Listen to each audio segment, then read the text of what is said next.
आज आपण वाळवणातील अजून एक प्रकार बनवणार आहोत, तो म्हणजे काय की साबुदाणा बटाट्याचे पापड। हे पापड खायला अतिशय रुचकर लागतात। तर चला व्हिडिओला सुरुवात करते। हॅलो नमस्कार, माझ्या यूट्यूब चॅनलमध्ये तुमच्या सगळ्यांचं पुन्हा एकदा मनस्वी हार्दिक स्वागत करते। तर यासाठी साधारण मी 1 किलो बटाटे उकडून घेतले होते आणि त्यानंतर मग त्यांना किसून घेतले।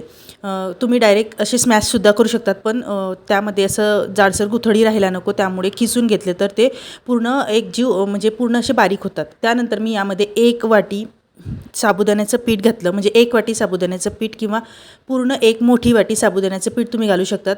आणि पीठ जर तुम्हाला वाटत असेल की खूप जास्त झालं तर तुम्ही काढून घ्या, आणि जर तुम्हाला वाटलं भिजवल्यानंतर की गोळा थोडासा असा सैल झालेला आहे तर तुम्ही त्यामध्ये साबुदाणा पीठ ॲड करू शकतात। त्यामध्ये चिली फ्लेक्स घातलं, मीठ घातलं आणि बघा हे गोळे केल्यानंतर यांना छान वाफवून घेतलं। वाफवून घेतल्यानंतर मी काय केलं, एक कॅरी बॅगमध्ये हा गोळा टाकून त्याला छान मऊसूत करून घेतलं आणि पूर्ण मळून घेतलं, जेणेकरून ते खूप छान मऊ होतं। आणि बघा कॅरी बॅगला अजिबात पीठ चिटकत नाही।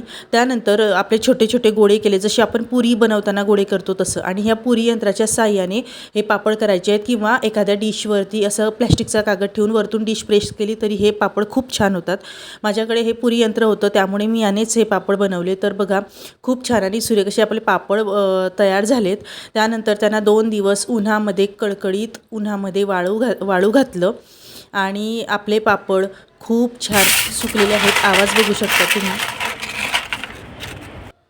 आपण तळून सुद्धा बघत आहोत पापड। तर बघा आपले पापड किती छान झालेत, आणि तळल्यानंतर खूप छान हे पापड होतात, लालसर दिसतात, कारण त्यामध्ये बटाट्याचं प्रमाणही जास्त असतं। तर तुम्हाला कशी वाटली ही हा वाळवणाचा प्रकार मला नक्की कळवा, आणि नक्की ट्राय करा, आणि आवडले असल्यास लाईक, शेअर, सबस्क्राईब करायला विसरू नका। बाय।